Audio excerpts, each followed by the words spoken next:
Welcome to episode number 492 on the Church Solutions Podcast. Hi, my name is Steve Lacey.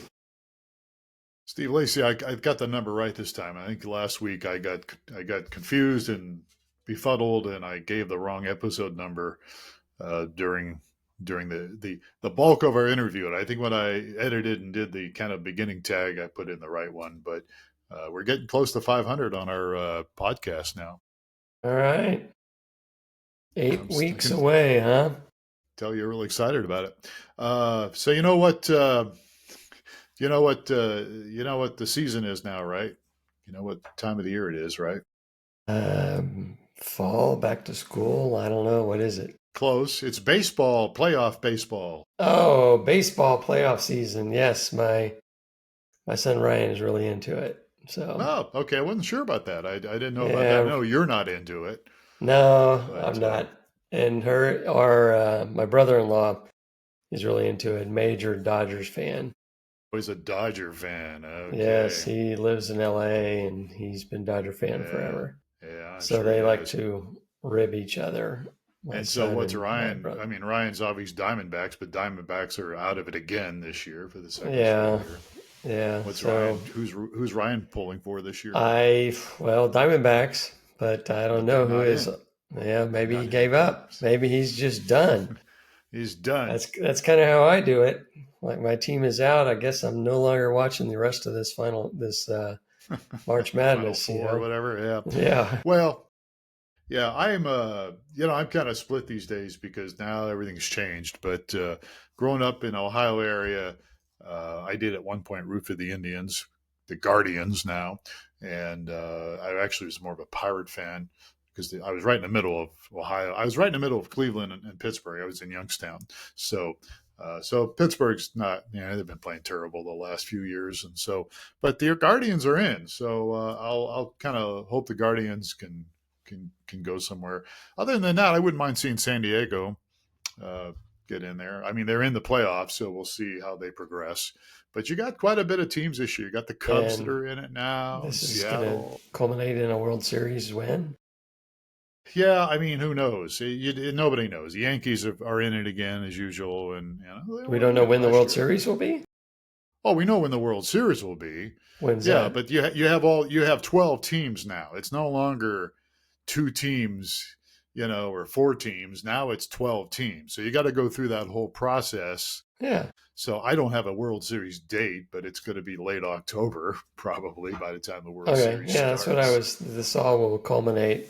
That's what I was thinking. It was usually late October, but I wasn't sure. It is these days. Yeah, it is these days.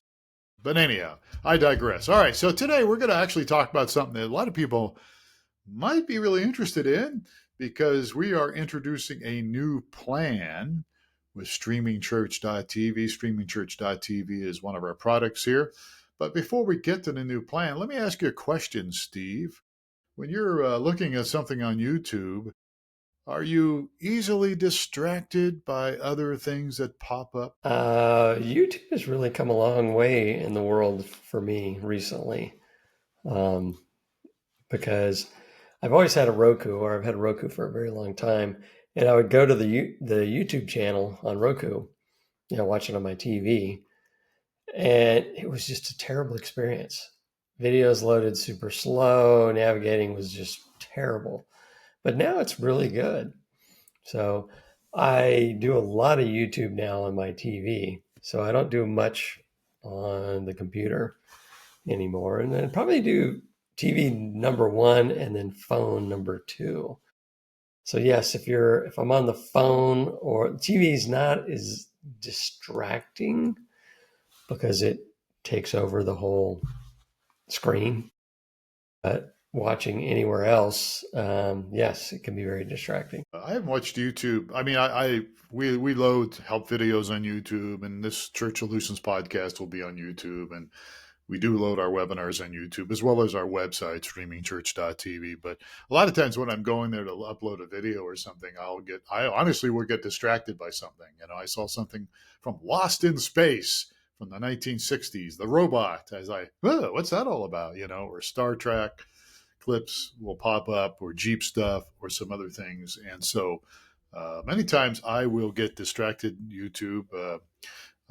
Not so much on Facebook, although Facebook has its own issues when you look at something on Facebook now. So, but it's many people get distracted, and a lot of people. I haven't watched anything on TV. I watched. There was a game on YouTube. I think what was on YouTube that was live. I think it was a Well, football game. yeah, the Was live. NFL's really changed NFL. their world Yeah. in that. I watched a little segment where the guy's complaining about it used to be so simple. You could go and watch, the Sports Center in the morning and then watch three games and never change the channel. He says now, oh, this game's not being carried on this channel. Oh, I've got to Yeah. subscribe to this in order to watch this Amazon. one Yeah. game. Yeah. Yeah, or it's on Amazon, or it's on Yeah. YouTube, it's on Paramount. Yeah. Or so I Yeah. know the NFL ticket stuff is, and I think a lot of the college stuff too has been Yeah. shifting out of the traditional realm to make it more challenging.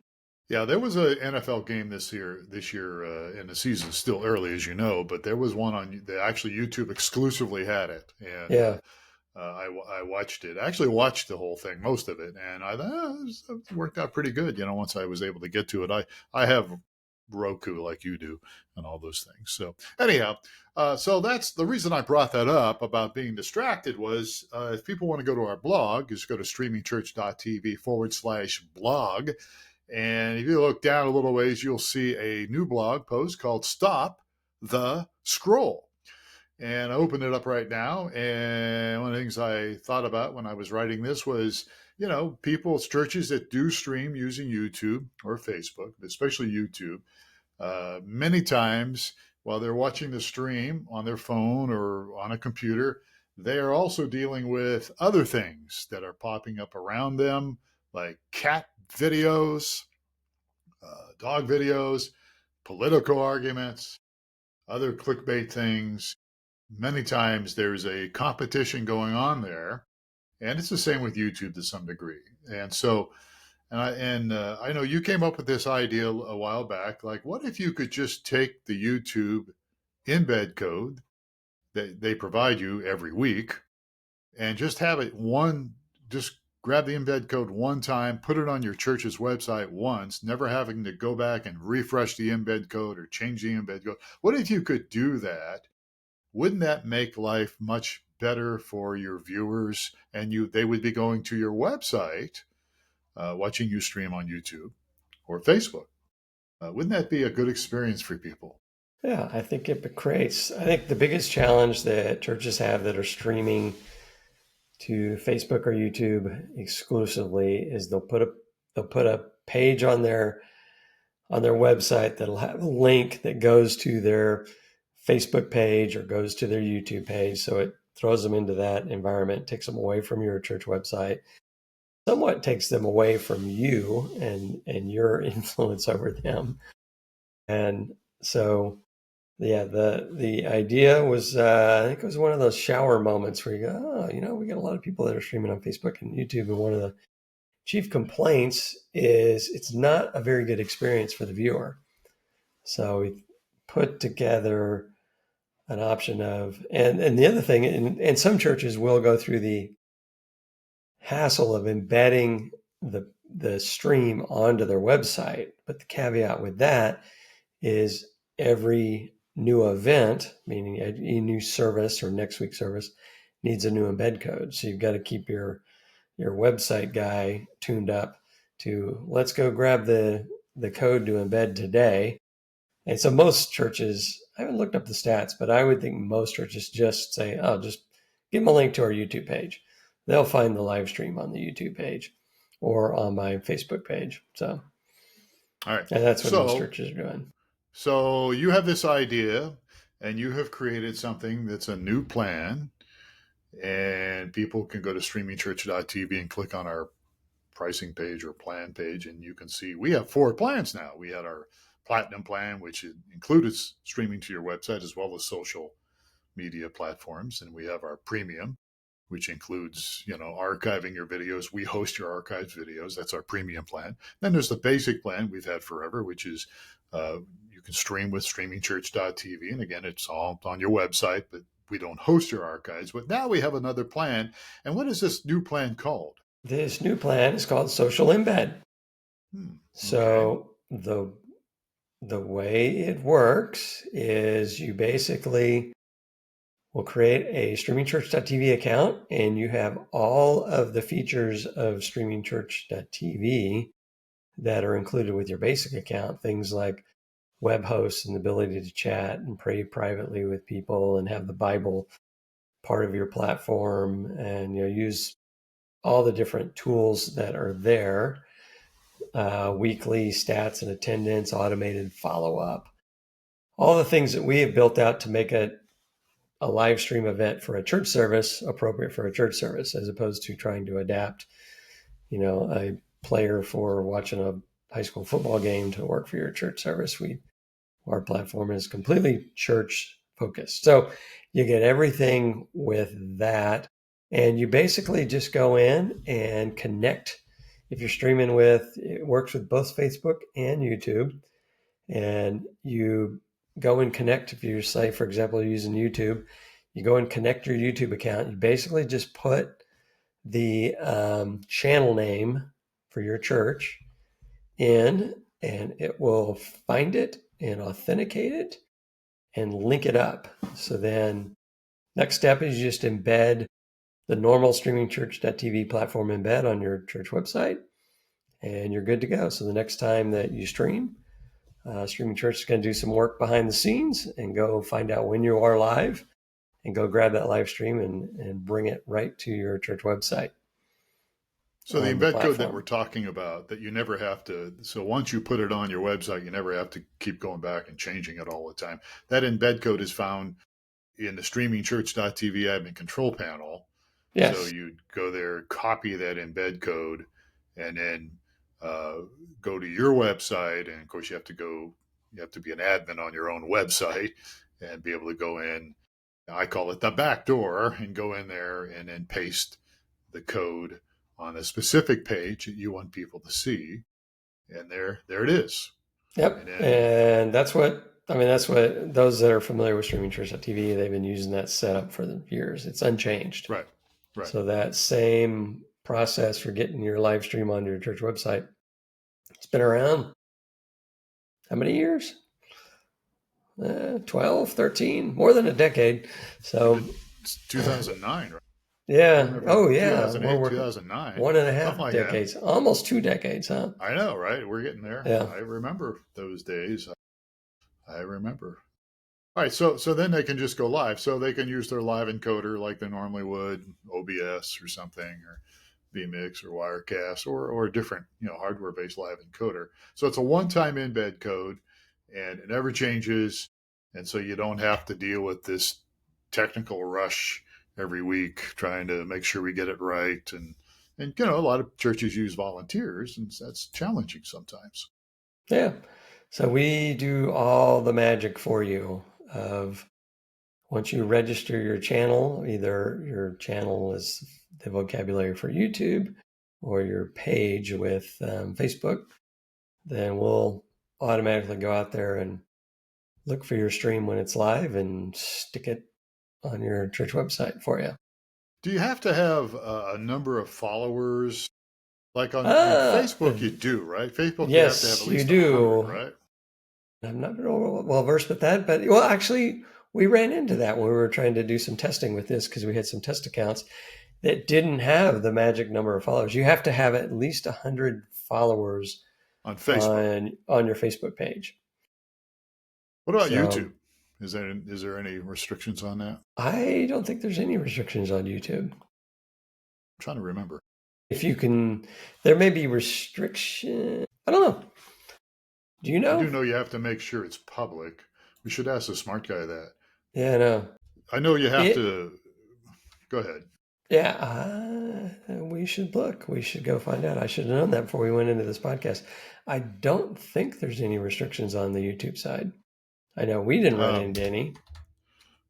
no, but that's because we have millions of people following us. Yes, Not we are really. so popular. I think Um, when we were testing this, I just created some random test account, but I don't know.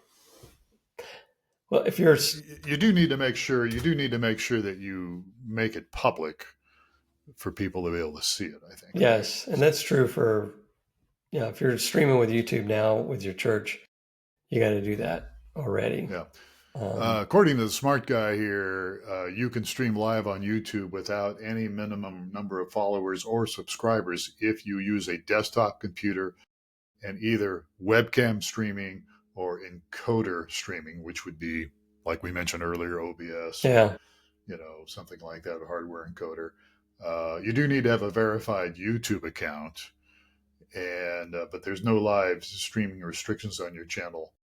No live streaming restrictions on your channel in the last 90 days. So in other words, I think if somebody did something wrong and you got put in jail, I at say YouTube jail, but jail. YouTube jail.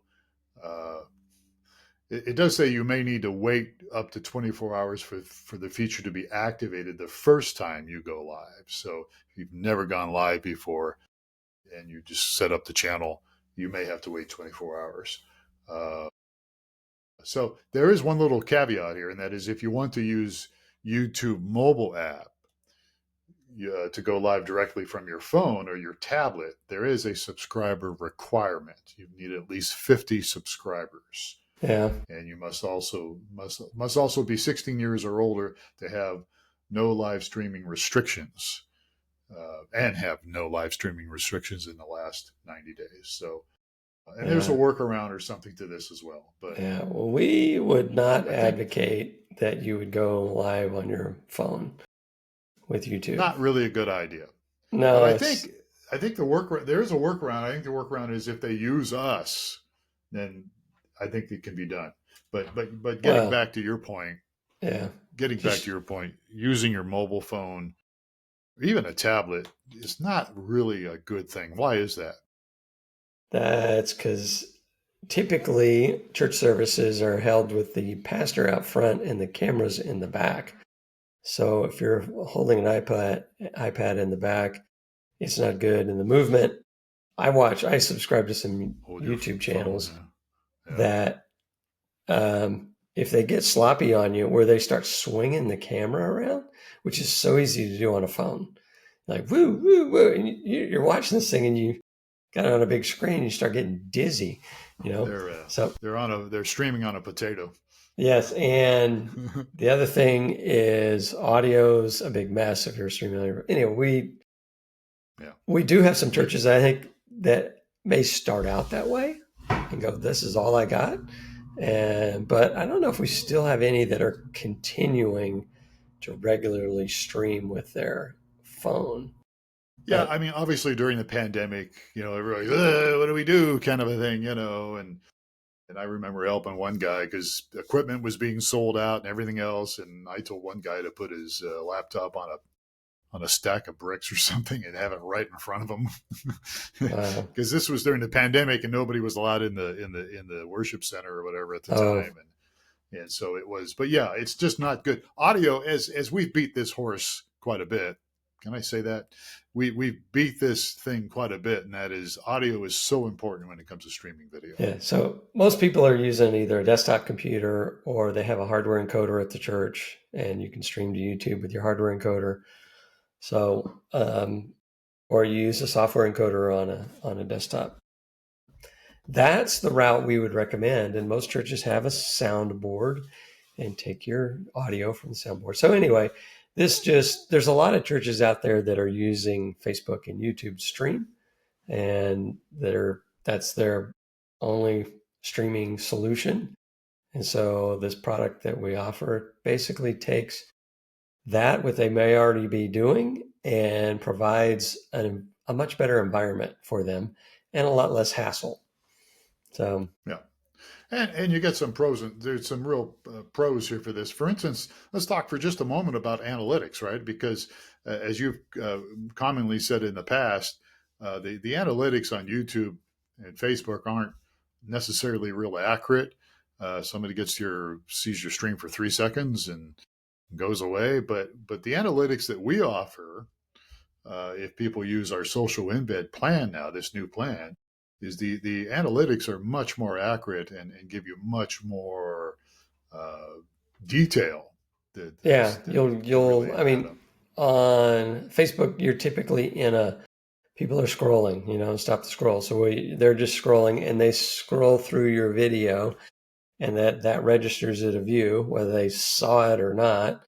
And so a lot of churches were like, wow, I've got a church of, 40 people, but I've got 2,000 people watching on Facebook. And it's really not that way. You may have had 2,000 people happen to scroll through um, the video, but they weren't participating. So, our stats are, and they're church-based stats. So, who's there for the first time? Who came back from last week? So we have some reports. Who's their second timer? Who's my third timer? So I can reach out to those guys. How long did they watch?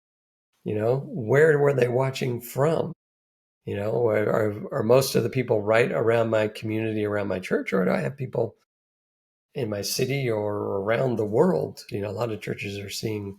I had somebody just recently ask, hey, got a drop in from Zimbabwe or somewhere like that. Is that real? And I go, yeah, that's real. Somebody actually dropped in on your uh, live streaming page. So anyway, uh, Yeah. a bunch of tools kind of geared for doing church service, and we made this thing very affordable. So that's one of the other real benefits of it. So that, Yeah. So you get, before we get to the price, so you have automatic follow up. That's a wonderful feature we have that's on all our plans, and including the social embed plan we're talking about here. You can customize your platform, your streaming church video chat platform. You can customize it so you can make it look and feel the way your church website looks like. You can do different things with it. Like we mentioned earlier, live chat, prayer requests, those kind of things. um, you can you can have a logo in there, right? yeah. Go ahead. One of the other things that I think may appeal to people is you can moderate the chat.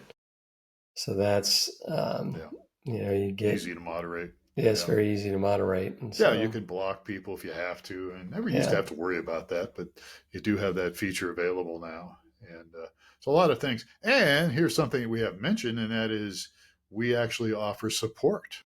yeah. And yeah, if you're having trouble streaming to Facebook, you can just call Mark Zuckerberg and he probably won't pick up, or you can call us and we will pick up.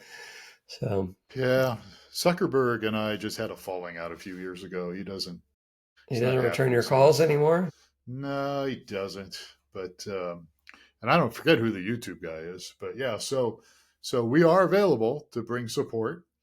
I mean, there are some drawbacks in the sense that if YouTube is down or if there's a problem with Facebook that's on their end, that could be a little bit of a challenge, which does happen occasionally. Yeah. But we are there to help, and Yeah. we offer a 30-day free trial. Is that right?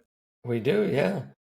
And we get to do Facebook and YouTube support anyway. We've been, We because do. because people are streaming, we'll get, they'll come in on our chat and go, Facebook stream's not working. Well, we'll try to help them out where we can, but we'll find out, oh, Facebook had an outage in, southeastern US or something on their live stream. Yeah, yeah. So, what's the all important question that I always ask? And that is, how much is it going to cost me if I go with this social embed plan? This is free for 30 days to check out and then $19 a month.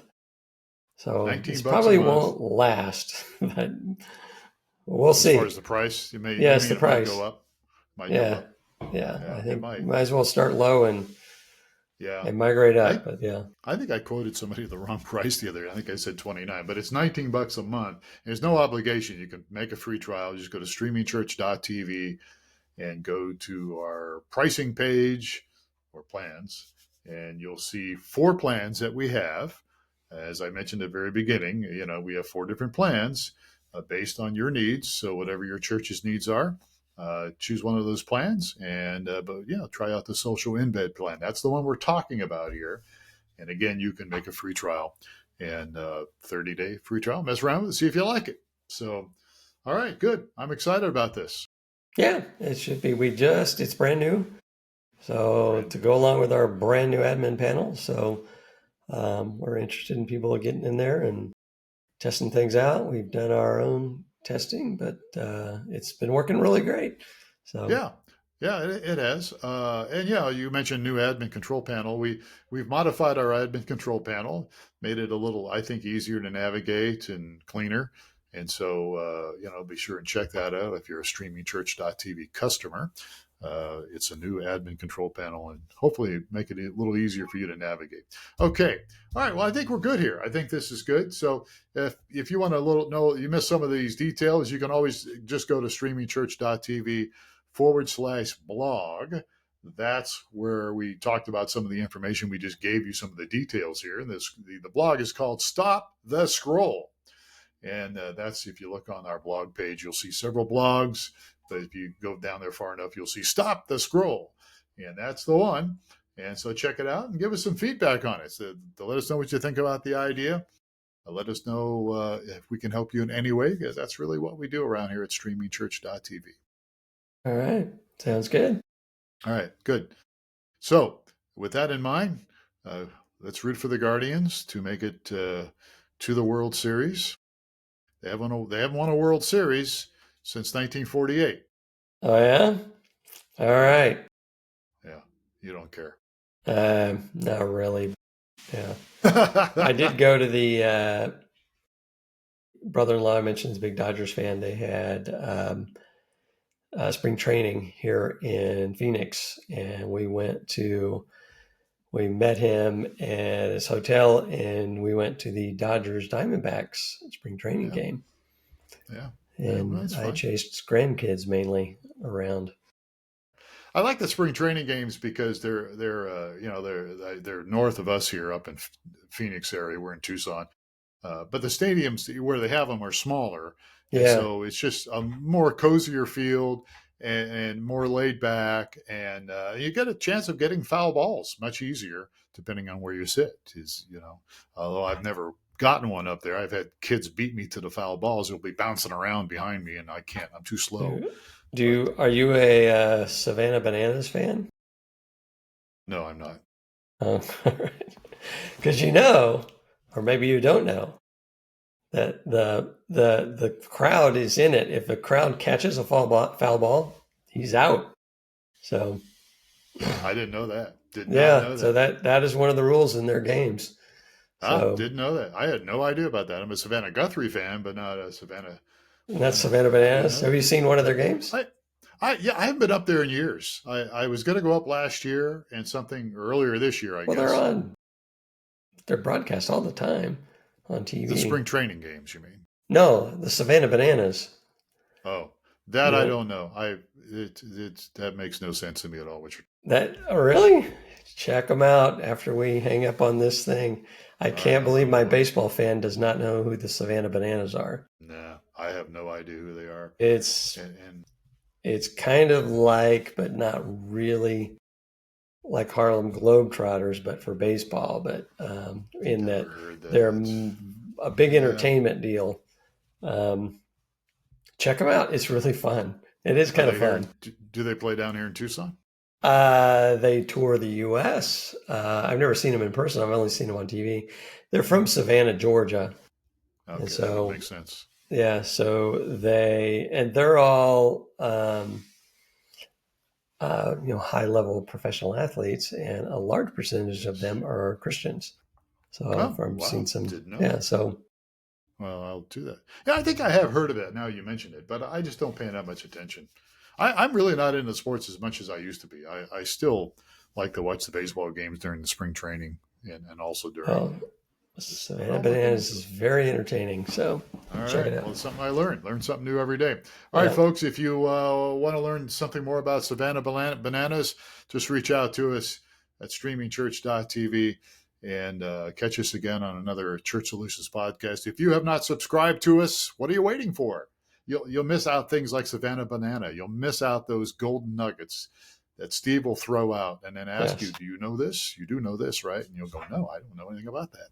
So subscribe to the Church Solutions podcast. All right. Thank you, Mr. Steve Lacey. Glad to be here. And folks, thank you for listening or watching the Church Solutions Podcast, depending on what platform you might be looking at us on. And we'll catch you again on another episode. Please take care of yourself and each other. I'm Phil Thompson.